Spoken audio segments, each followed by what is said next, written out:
Hello, English learners! Welcome to the Easy English Speaking Podcast, where you listen daily and speak confidently. Do you know how to tell an interesting story?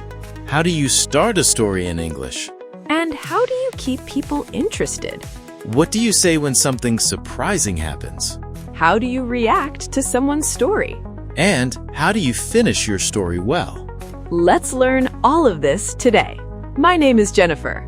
And I'm John. How's it going today, John? Really good, thanks. I'm excited about today's lesson. Me too. We have a really fun topic today. Yes, this one is going to be great. So, John, what are we talking about today? Today, we're talking about telling stories and sharing interesting experiences. Ooh, I love this topic. Everyone has stories to tell. Exactly. We tell stories every day, at work, at home, with friends. That's right. And today, we'll help you tell stories in English. Yes, you'll learn how to start a story, keep it interesting, and finish it well. So if you want to share your experiences with English speakers, this lesson is perfect for you. And we'll also learn how to react when someone tells us a story. That's very important too. That sounds great. But before we start, please subscribe to the Easy English Speaking Podcast channel and click the bell icon to get more English speaking practice videos so you never miss a lesson. Hit the like button to support us. It really motivates us to create more videos for you. Okay, John, so let's start. How do people usually begin a story? Good question. Well, in English, there are some easy ways to start. Like what? You can say, something funny happened yesterday. That's a simple way. Oh, I see. That's easy to remember. Right. Or you can say, did I tell you about my weekend? Ah, that's a nice one too. It's like asking permission to tell the story. Exactly. And another good one is, you won't believe what happened. Oh, I like that one. It makes people curious right away. Yes, it's like a hook. People want to hear more. So those are ways to start. Can you give me an example of a simple story? Sure, let me try. Something funny happened yesterday. I saw my friend at the store. Okay, that's good, but it's a little short, right? Yes, it is. Now, let me tell it in a more interesting way. Okay, go ahead. You won't believe what happened yesterday. I ran into my old friend from school at the grocery store. I haven't seen her in 10 years. Oh, wow, that's much better. I can feel the surprise. Right? Adding details makes the story more interesting. So the first version was simple, and the second version was more exciting. Exactly. Both are correct, but the second one keeps people listening. That's a great point. Now, let's practice this. Let's imagine we're two friends meeting for coffee. I'll start a conversation, and you tell me a story. Okay, sounds good. Let's do it. Hey, John, how was your weekend? Oh, you won't believe what happened to me on Saturday. Really? What happened? I was at the park and I saw a little dog running alone. No owner, no leash. Oh no, was the dog okay? Yes, I picked up the dog and looked at the name tag, and guess what? What? The dog lived in my apartment building, right next door to me. No way, that's so funny. I know! I took the dog home and my neighbor was so happy. That's a really nice story, John. Thanks! See how I used "you won't believe what happened" to start? Yes, and you used guess what to build excitement in the middle. Right. And I said no leash, no owner to describe the situation. Those small details really help. I could imagine everything. And that's the key. Good stories have details. Okay, so we've learned about starting a story and adding details. Now let's talk about something else. How do you describe when and where a story happened? Ah, you mean setting the scene. Yes, exactly. Setting the scene. Well, you can talk about the time and the place, like it was a rainy Tuesday morning. Oh, that's nice. It creates a picture in my mind. Right. Or you can say, last summer I was on vacation in the mountains. So we give the listeners some information about the time and the place first. Yes, you set the scene before the main event happens. Can you give me another example? Sure. It was my first day at my new job. I was very nervous. Oh, I like that. I was very nervous. That shows how you felt. Exactly. Feelings are important in stories. You can say, I was so excited, or I was really scared. Or I was so surprised. Yes, perfect. Let's practice this. Let's imagine you're telling a coworker about something that happened at the office. Okay, I'll try. John, you be my coworker. Sure. Hey, Jennifer, how was your morning? Oh, the funniest thing happened this morning? So, it was about 8 o'clock. I was walking to the office and it was raining really hard. Oh, no. I didn't have my umbrella, and then a car drove past me very fast and water went everywhere, all over my clothes. Oh, no, that's terrible. Wait, it gets better. I walked into the office, all wet, and my boss looked at me and said, "Did you swim to work today?" That's so funny. What did you do? I just said, "Yes, I took the river route today," and everyone started smiling. That's a great story. You set the scene with the time and the rain. Yes, and I described what happened step by step. And the funny part at the end made it a great story. Right. So, to recap, we've talked about how to start a story, how to add details, and how to set the scene with time, place, and feelings. Exactly. Now, here's another important thing. How do you keep your listener interested during the story? Oh, that's a good question, because sometimes people stop listening, right? Yes, so you need some tricks.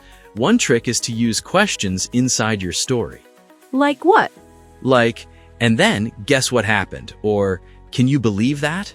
Ah, those make the listener pay attention.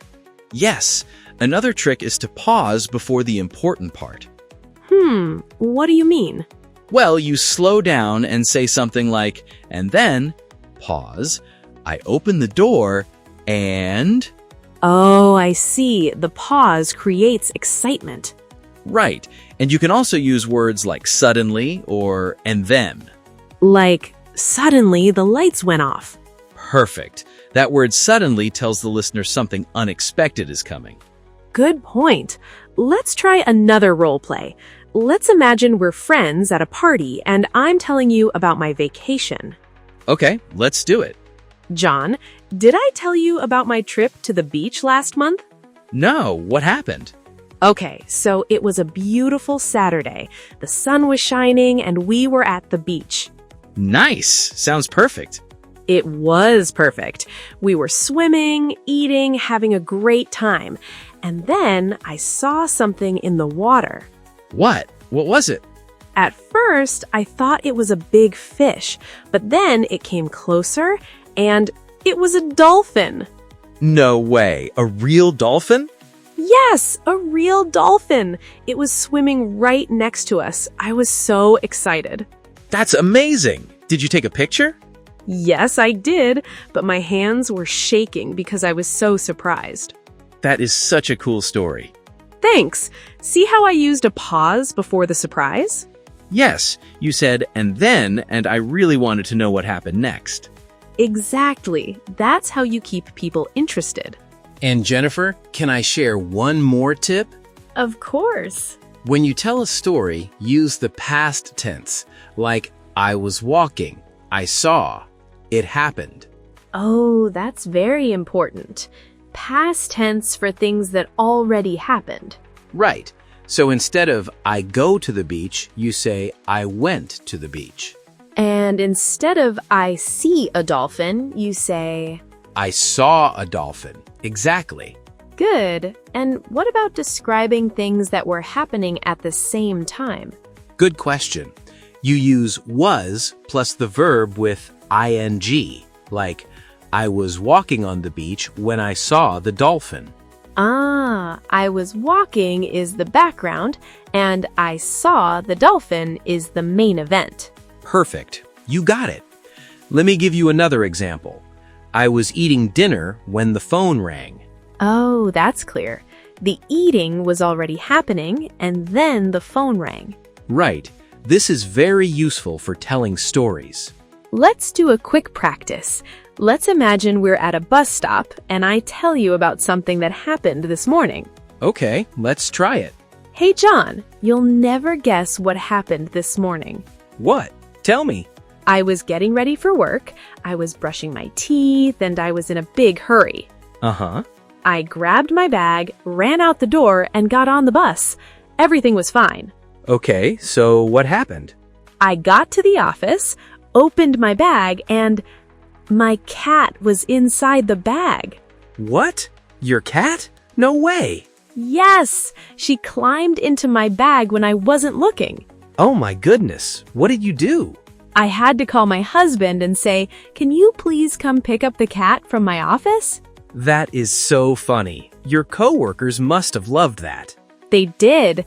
Everyone wanted to play with her. She became the office star for the day. And that's a great ending. Something good came from a surprising situation. Exactly. So the lesson is always check your bag before you leave the house. Great story, and you used past tenses perfectly. I was brushing, I grabbed, she climbed. Thank you. It feels natural when you practice. It really does. And you know what? Another good thing to do in a story is to use direct speech. What do you mean by direct speech? It means saying exactly what someone said. Like, instead of "I told my husband about the cat," you say, "I said, can you please come pick up the cat?" Oh, I see. It's more interesting because we can hear the actual words. Exactly. It makes the story feel real and alive. That's a great tip. So use direct speech when you can. Yes, even simple things like, "My friend said, look at that," or "The doctor said, you need to rest." Got it. That really does make stories better. Good. Now, speaking of that, let's talk about the other side. How do you react when someone tells you a story? Oh, yes. This is really important too. Because listening is half of a conversation. That's true. So, what should you say when someone is telling you a story? Well, first, you can show you're interested. You can say things like, "Really?" or "Then what?" Those are short, but they show you're listening. Exactly. And you can also say, "No way," or "That's crazy."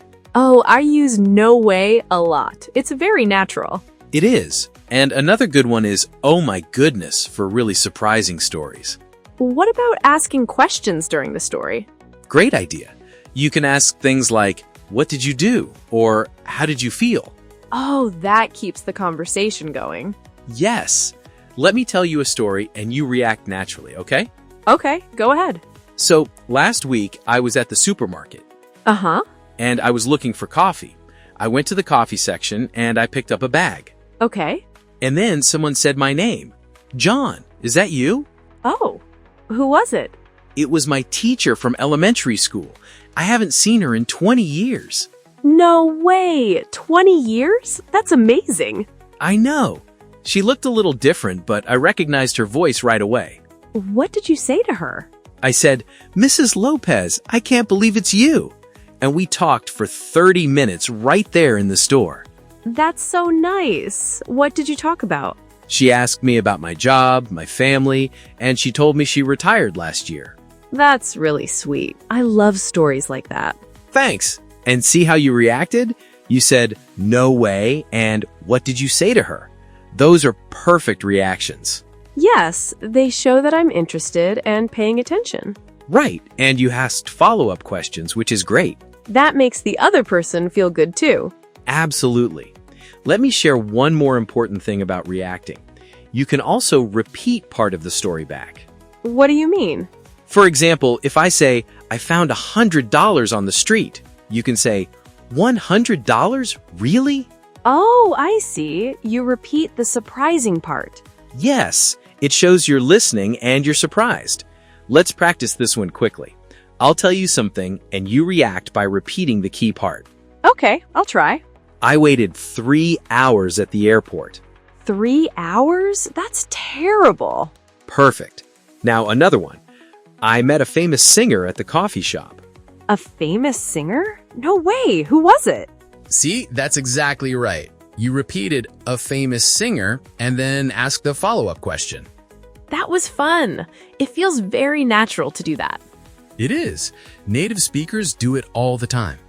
Okay, let me try telling you a short story, and you react with all the things we learned, repeating, asking questions, and showing surprise. Okay, let's go. So, last month, I went to a restaurant with my sister. Oh, nice. Where did you go? We went to a new Italian restaurant downtown. We sat down and ordered pasta. Mm-hmm. The food was taking a long time. We waited and waited. After 45 minutes, I called the waiter. 45 minutes? Wow, that's really long. I know! So I said, "Excuse me, we ordered a long time ago. Is our food ready?" And what did the waiter say? He looked very confused. He checked his list and said, "I'm so sorry. We forgot your order." They forgot? Oh my goodness. Yes, they completely forgot. So the manager came to our table and said, "I'm very sorry. Your dinner tonight is free." Free dinner? Well, that's a happy ending.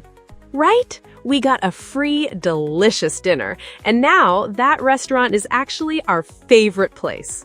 That's a great story. And did you notice how I reacted?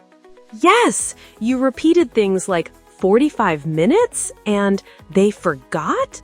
And you asked, "What did the waiter say?" Those are all natural reactions. They keep the conversation going. And they show the storyteller that you care about their story. Absolutely. Okay, let me recap. So far, we've talked about how to start a story, how to set the scene, how to keep people interested, and how to react when someone tells you a story. That's a lot of great stuff. Now, I think we should practice one more thing. How do you end a story? Oh yes, that's a good point. Sometimes people don't know how to finish. Right, they just stop talking and it feels strange. So there are a few easy ways to end a story. You can say, "And that's what happened," or "So that was my crazy day." Those are nice and simple. You can also say something about how you felt after, like, "I was so happy after that," or "I'll never forget that day." Oh, I like that. It gives the story a nice ending. Right. And sometimes you can end with a little lesson, like, "So now I always check the weather before I leave the house." That's a good one. It's funny and it shows what you learned. Let's do one more role play. Let's imagine we're at a family dinner and I'm going to tell a story from start to finish, beginning, middle, and end. Okay, great. I'll be your sister at the dinner table. Tell me your story. Okay, everyone, I have to tell you about something that happened last Friday. Oh, what happened? So, it was Friday afternoon. I was at home working on my computer. It was very quiet. Okay. And then, suddenly, I heard a strange noise from the kitchen. A strange noise? What kind of noise? It sounded like something was falling, again and again. Bang, bang, bang. Oh my goodness, what was it? I walked slowly to the kitchen. I was a little scared, to be honest. I would be scared too. I opened the kitchen door, and guess what I saw? What? My cat was on top of the shelf, and she was pushing things off the shelf one by one. Oh, your cat. That's so funny. Cups, plates, a box of cereal, everything was on the floor. Oh no. Was anything broken? Only one cup, but there was cereal everywhere. Oh, your cat made a big mess. Yes, she did. And she looked at me like, "What? I didn't do anything." Cats are like that. So what did you do? I cleaned everything up. It took me 30 minutes. Oh, that's a lot of work. And now I always keep the kitchen door closed when I'm working. Lesson learned. That's such a good story, John. You had a great beginning, an exciting middle, and a funny ending. Thanks. That's the structure. Start with when and where, then build up to the surprise, and finish with what happened after. Perfect. And you used great phrases like suddenly and guess what? Yes, those help a lot. Let's try one more quick one. This time, let's imagine you're at the gym and you bump into an old friend. You tell them a quick story about your morning. Okay, I'll give it a try. Hey, I haven't seen you in forever. Hey, Jennifer. It's so good to see you. How are you? I'm good, but you have to hear about my morning. Oh yeah? What happened? So I was on my way here. I was listening to music and walking fast. Okay. And I wasn't paying attention. I walked right into a glass door. Oh no. Are you okay? I'm fine, but a man was standing on the other side of the door, and we both got so scared. Oh my goodness. What did he say? He said, "Are you all right?" And I said, "Yes, I'm so sorry. I was looking at my phone." That's so embarrassing. It really was, but we both started smiling, so it was okay. And now I always look up when I walk. Another great lesson learned ending. I love it. See, that's the pattern. Something happened, there was a surprise, and then I learned something. Oh, we have a great question from Ahmed in Egypt. Nice. What does he ask? He asks, how do I start a story if I'm nervous about my English? Oh, that's a really good question, Ahmed. Thanks for asking. So, my advice is keep it simple. Just say, I want to tell you something. Yes, that's easy and clear. You don't need fancy words. And remember, it's okay to pause and think. You can say, or let me think. Right. Native English speakers pause too. It's very normal. Exactly. Just start simple and add details slowly. You'll get better with practice. Great advice. Okay, Jennifer, let's talk about one more useful thing. What are some good phrases to use in stories? Oh, like a vocabulary list for storytelling? Yes, let me share some. First, for the beginning, one day, last week, a few months ago. Those are great for setting the time. And you can also say the other day or a couple of years ago. Right. The other day is nice because it means recently, but you don't remember the exact day. Exactly.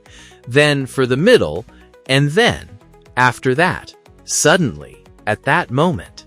Those help connect the parts of the story. Yes, and don't forget so and but. So means something happened because of something else, but means something different or unexpected happened. Oh, like I was tired, so I went to bed early, but I couldn't sleep.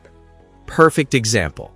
And for the end, in the end, finally, so that's what happened, and from that day I always... Oh, I love and from that day. It sounds like a real story. It does. Let's do one more quick practice. I'll start a story and you finish it. Okay, fun. One day I was walking home from work. It was getting dark, and then I heard music coming from a small shop. Oh, interesting. So I walked inside the shop and I saw an old man playing guitar.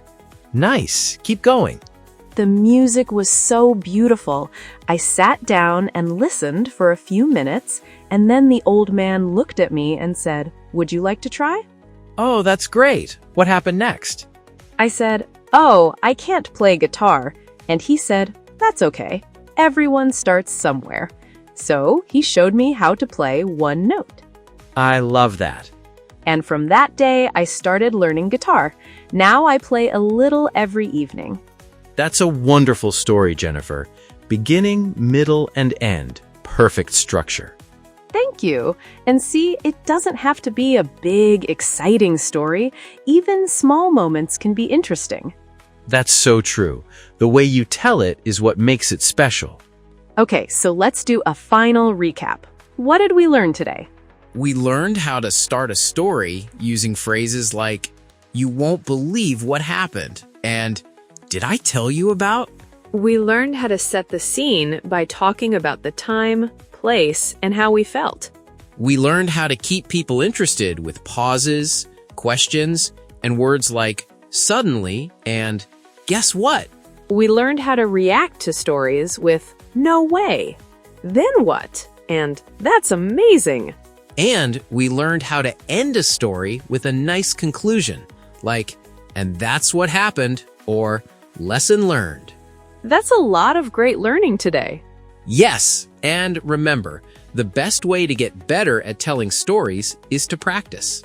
Start with small stories, something simple from your day. Exactly. Tell a friend about something funny that happened, or something interesting you saw. Every time you tell a story, you get a little better. Right, don't worry about being perfect. Just talk and have fun with it. We have a quick question for our English learners. What is a fun or interesting story from your life? Try to tell it in 3 or 4 sentences in English. Tell us below. And thank you so much for joining us today. Please hit the like button if you enjoyed this video. We hope you found this lesson helpful and learned something new. And don't forget to subscribe to the Easy English Speaking podcast channel for more English learning videos. And click the notification bell icon so you never miss a new lesson. Also, leave a comment below and tell us, what topic do you want us to cover next? We love reading your ideas. We'd love to hear from you. Your feedback helps us create better lessons for you. Keep practicing, stay motivated, and remember that every step you take brings you closer to fluency. Until next time, take care and happy learning. See you in the next video.